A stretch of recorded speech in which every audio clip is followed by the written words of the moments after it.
Assalamualaikum everyone. Let me introduce myself first.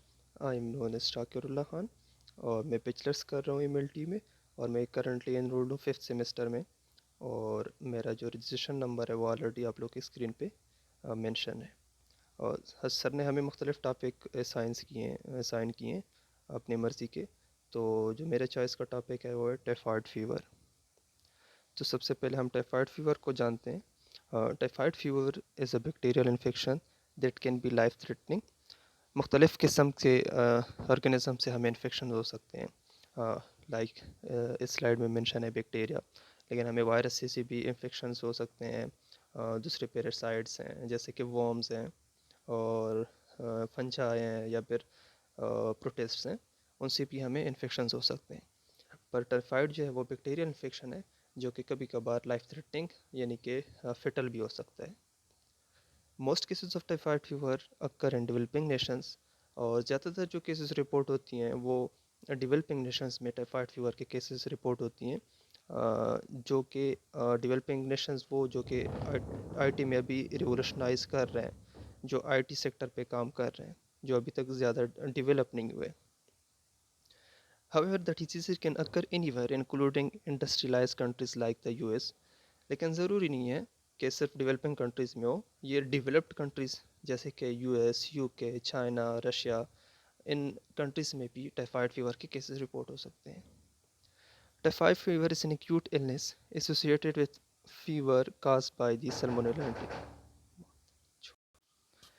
It can also be caused by Salmonella paratyphi. Typhoid fever का जो career है, जो main कजेटिव agent है, वो है सल्मोनेला एंटीरिका सीरोटाइप टाइफी बैक्टीरिया या फिर सल्मोनेला पेराटाइफी है।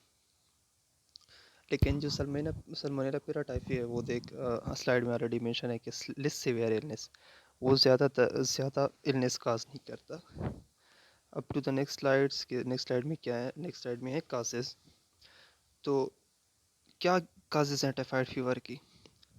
अभी अभी मैंने कुछ देर पहले बताया कि the bacterium Salmonella typhi causes typhoid fever. इस टाइफी बैक्टीरिया है वो टाइफाइड फीवर काज करता है। People infected with Salmonella typhi carry the bacteria in their intestinal tract and blood.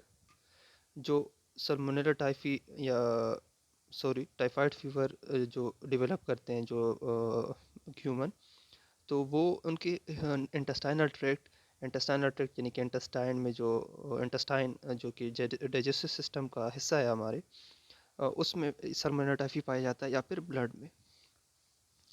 Salmonella typhi is shed discarded from the body in faeces. Salmonella typhi जो कि हमारे intestinal tract में है, तो जब स्टूल बनता है, बाउल बनता है, तो उसी जब हम एक्सक्रीट करते हैं स्टूल्स को, तो उसी के साथ ये सल्मोनेला टाइफी बॉडी से शेड हो जाता है यानी कि बाहर चला जाता है।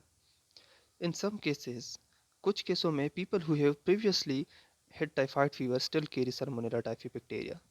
कुछ केसेस में एक बंदा रिकवर भी हो जाता है टाइफाइड फीवर से, पर स्टिल उनके बॉडी में इस टाइफी बैक्टीरिया परसिस्ट करता है, मतलब रहता है उधर।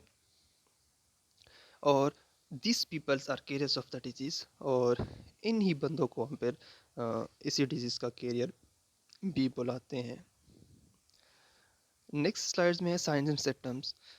तो क्या साइन एंड सिम्टम्स होंगे जब हम एक ह्यूमन है वो टाइफाइड फीवर डेवलप करेगा? As typhoid fever gets worse, symptoms often include.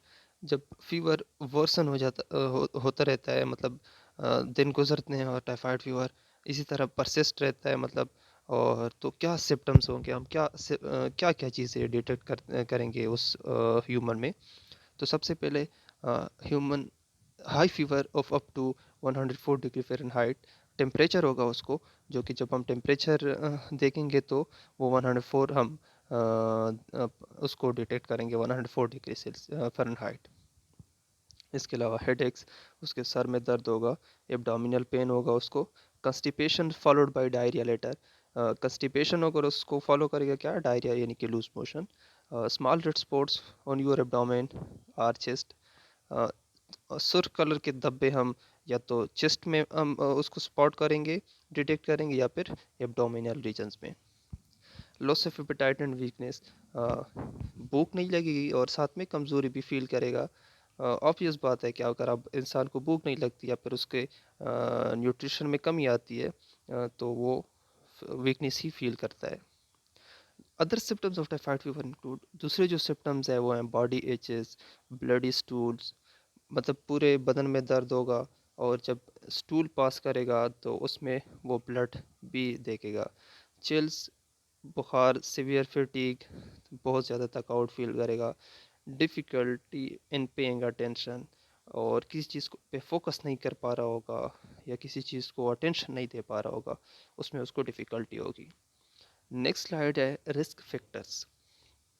वो कौन से फैक्टर्स हैं, वो कौन से फैक्टर्स हैं जो जिनसे हमें ज़्यादा रिस्क हो सकता है कि हम टाइफाइड फीवर को हमें टाइफाइड फीवर हो। पुअर हाइजीनिक हैबिट्स, मतलब इंसान की डेली रूटीन है उसमें वो हाइजीन मेंटेन नहीं कर पा रहा, या कर नहीं रहा, तो वो बहुत ज़्यादा रिस्की है, अपने अपने लिए रिस्क पैदा कर रहा है कि वो टाइफाइड फीवर डेवलप करे। Poor sanitation conditions, sanitary system या सीवरेज सिस्टम आपका ठीक ना हो, proximity to flying insects, feeding on faeces. हम देखते हैं हमारे घरों में हाउस फ्लाई होता है, वो किसी भी जगह पर बैठ जाती है, मतलब या तो फीसेस हो या फूड एरियाज हो या फिर हमारे बेड्स हों, सब जगहों पे वो भिनभिनाती रहती है, कभी एक जगह से दूसरी जगह बैठती रहती हैं, मतलब कोई स्पेसिफिक स्पॉट नहीं है उनका। अगर वो फीसेस पे बैठ जाए और वो फिर हमारे साथ उसकी क्लोज प्रॉक्सिमिटी, मतलब वो हमारे करीब आ जाए, हमारे बॉडी पे ऊपर बैठ जाए, तो इट इज़ अ रिस्क, ये रिस्क है कि हमें भी टाइफाइड हो सकता है। Contact with someone who recently suffer from the typhoid fever, किसी ऐसे बंदे के साथ हमारा कंटेक्ट हो या हमारे फ्रेंड जोन में हो या हमारे कोलीग्स हो, क्लासमेट्स हो हमारे, जो कि अभी या फिर हमारा फैमिली मेम्बर जो कि अभी रिसेंटली रिकवर हुआ हो टाइफाइड फीवर से, तो इससे भी रिस्क है कि हम ये भी बहुत रिस्क, इससे भी रिस्क हो सकता है हमें कि यार हम टाइफाइड फीवर डेवलप कर सकें। Immunosuppressive illness such as AIDS, अगर किसी को एड्स हो तो मे भी वो टाइफाइड फीवर उसको हो सकता है। क्राउडेड हाउसिंग, या क्राउडेड हाउसिंग मतलब जॉइंट फैमिलीज में हाउस जो होता है बहुत क्राउडेड होता है, बहुत ज़्यादा लोग होते हैं एक ही घर में, और वो अगर है तो उसको उनको चाहिए कि वो हाइजीनिक हैबिट्स अपनाए, और अगर ना हो तो फिर रिस्क है कि वो उनको टाइफाइड हो। इसके अलावा consumption of raw fruits and vegetables contaminated, ऐसे फ्रूट्स या वेजिटेबल्स को कंज्यूम करना जो कि साफ़ ना हो।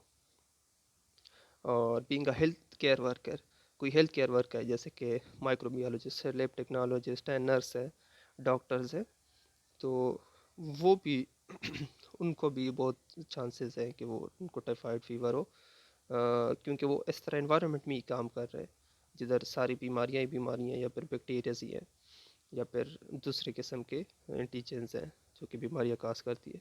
Being a clinical microbiologist who handle Salmonella typhi, अगर आप माइक्रोबायोलॉजिस्ट हो जो सल्मोनेला टाइफी पे वर्क कर रहे हो। और नेक्स्ट स्लाइड में है लैब डायग्नोसिस, हम किस तरह डायग्नोस करेंगे। सबसे पहले IgM, detection of this typhi specifies IgM antibodies serve as a marker for recent infection and can be detected as early as 2 to 3 days after onset of symptom.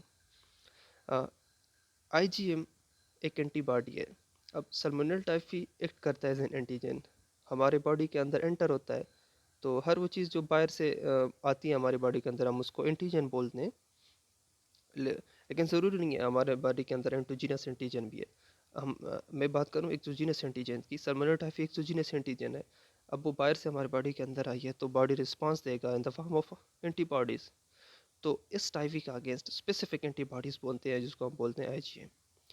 अब जब symptoms appear होंगे typhoid के तो with in 2 to 3 days IgM जो है ना वो हमारे ब्लड में डिटेक्ट होगा। इसके अलावा हम ब्लड कल्चर करते हैं।